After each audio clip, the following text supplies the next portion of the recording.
आप सभी रोज़ नाथ फ़कीरी चैनल में आकर कुछ न कुछ श्रवण करते हैं। इसके लिए हम आप सबके हृदय से आभारी हैं और आपसे निवेदन भी करके जाते हैं, रिक्वेस्ट भी करते हैं। अगर आप इस नाथ फ़कीरी यूट्यूब चैनल को पहली बार विजिट कर रहे हैं, पहली बार, तो चैनल को क्या करना चाहिए, सब्सक्राइब कर दीजिए।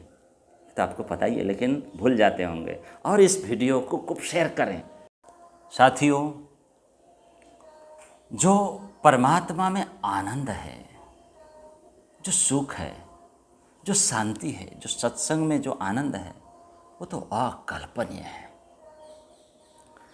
परमात्मा के प्रति प्रत्यक्षण प्रेम की वृद्धि करनी हो तो सत्य का संग करें, सत्संग करें। हमारे देवचंद्र जी महाराज साधु हरिदास जी के संग रहते थे, है कि नहीं? हैं? राधा माधव की भक्ति में कैसे तल्लीन हो गए थे श्री देवचंद्र जी महाराज। हैं? ब्रह्म मुहूर्त में उठते थे, नहाते थे, है ना, शुद्ध पवित्र होकर मंदिर चले जाते, सुबह 3 बजे उठ जाते थे और हरिदास जी के जगने तक मंदिर की परिक्रमा करते थे।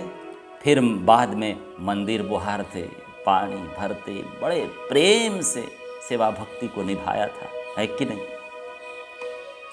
और इतिहास को पढ़कर, वितक कथा सुनकर इसी भक्ति को तो अपनाना है, माधुर्य भक्ति।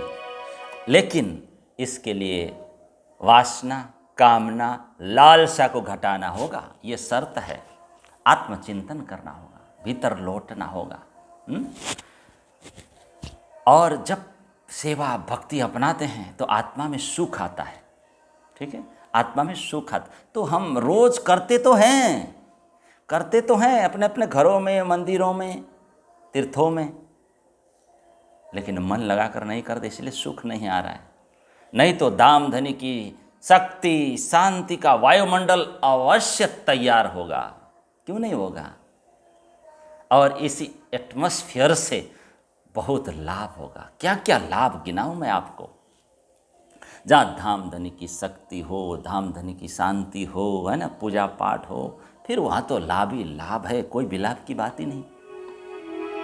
तो भक्ति को अपनाना है, सेवा को अपनाना है, माधुर्य भक्ति, प्रेम लक्षणा भक्ति। साथ जी, परमात्मीय सुख पाने के लिए हमें बाहर ढूंढना नहीं चाहिए। वृथा का निगम ओरे, वृथा है सब बाहर। संसार के मायावी जो झूठे सुख है, सांसारिक अल्प सुख है, यानी कि नाशवंत सुख है, आपको एक दिन यमलोक पहुंचा देगा, ध्यान रखना। ता सुख को कहा कीजिए जो दिखलावे धर्म राय, श्री मुखवाणी में लिखा है। और सब प्रमाण जानते हुए प्रमाण दे रही है श्री मुखवाणी, फिर भी हम बाह्य जगत के साथ चिपके हुए हैं, बाह्य जगत के सुखों के साथ चिपके हुए हैं। यमलोक का ही द्वार मिलेगा, श्री जी कहते हैं। इसलिए झूठे सुखों को मत अपनाओ। बाहर जो कुछ भी दिखाई दे रहा है वो सिर्फ प्रतिबिंब है, झलक है, झलक मात्र है। हमारे लिए सुख की खान, आनंद की खान, सुखों को निदान भीतरी है। यही श्री मुखवाणी का, शास्त्रों का कथन है। इसके लिए सुंदर साथ जी साधना का आश्रय लेना पड़ेगा, धर्म का, भक्ति का, सेवा का आश्रय लेना पड़ेगा हमको। तभी हम सभी सुंदर साथ इस क्षणिक सुख के बदले, जो अक्षय अखंड, उस सुख को पा सकेंगे। श्री जी के शब्दों में, जो पीयूषो पल पल रंग चढ़ाए, पीयूषो पल पल रंग चढ़ाए। सेवा भक्ति, प्रेमा भक्ति के द्वारा हम धनी के प्रेम में मस्त हो सकते हैं। वह प्रेम हर क्षण वृद्धि होती रहेगी, मायावी सुख घटती रहेगी।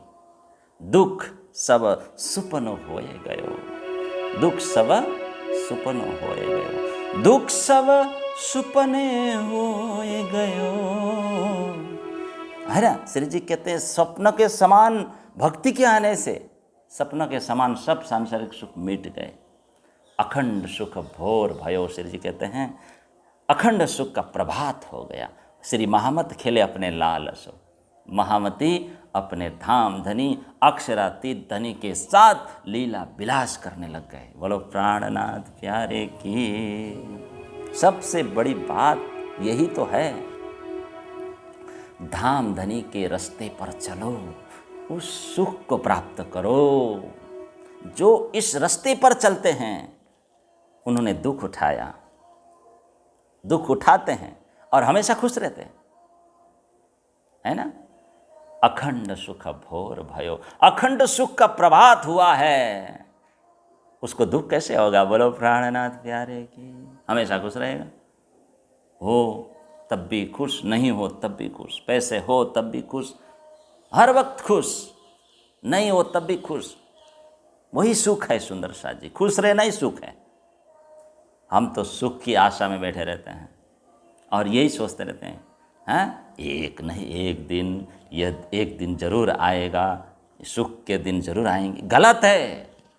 सुख कहीं नहीं, कहीं है तो धनी के चरणों में है, सत्संग में है, प्रेमा भक्ति में है। आत्मा की शांति, मन की प्रसन्नता कहाँ है, कहाँ है।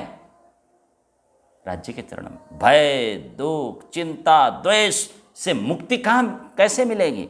धनी के चरणों में जाने से मिलेगी, ऐसे थोड़ी मिलेगी। जब दुख मिट जाता है तब अखंड सुख का प्रभात होता है, ऐसे नहीं होता सुंदर साथ जी। सज्जनों, आत्मिक संतोष आत्मिक सुख कब परमात्मा प्रदान करते हैं, जब हम संसार की ओर दौड़ना बंद कर देते हैं, तभी हम ऊर्जावान रहेंगे। परमात्मा ऊर्जा देते हैं, सच चिद आनंदमय शक्ति प्रदान करेंगे। चाहे गरीब हो चाहे धनी हो, किसी के ऊपर भी ये बरस सकती है। सुख की अनुभूति कर सकता है, सुखों की अनुभूति कर सकता है, सुख का अनुभव करके वो निहाल हो सकता है। इसलिए हर क्रियाकलाप में परमात्मा सुख को प्राप्त कर धनी के रंग में रंग जाना ही जीवन का उद्देश्य है। साथ जी, जब भक्ति जीवन में उतरती है तो घूमने फिरने में भी मजा आता है, बच्चों के साथ भी मजा आता है, सुख आता है।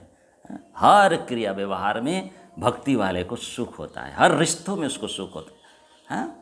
बेटे बेटी, माता पिता, भाई बहन, विद्यार्थी शिष्य मित्र, सभी पति पत्नी,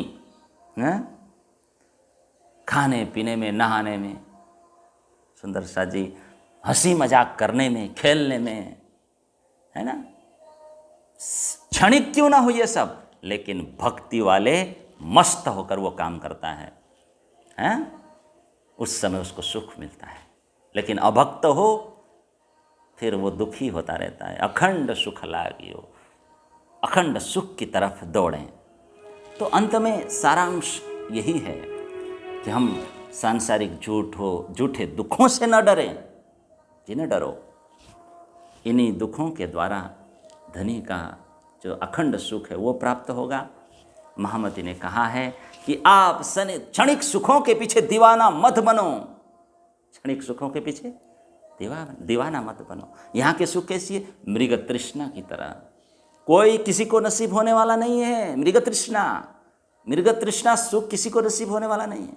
आप एक काम करो, धाम धनी की सूरत को, मूरत को, छवि को, धाम को आठों प्रहर दिल में लिए फिरो, काम बन जाएगा।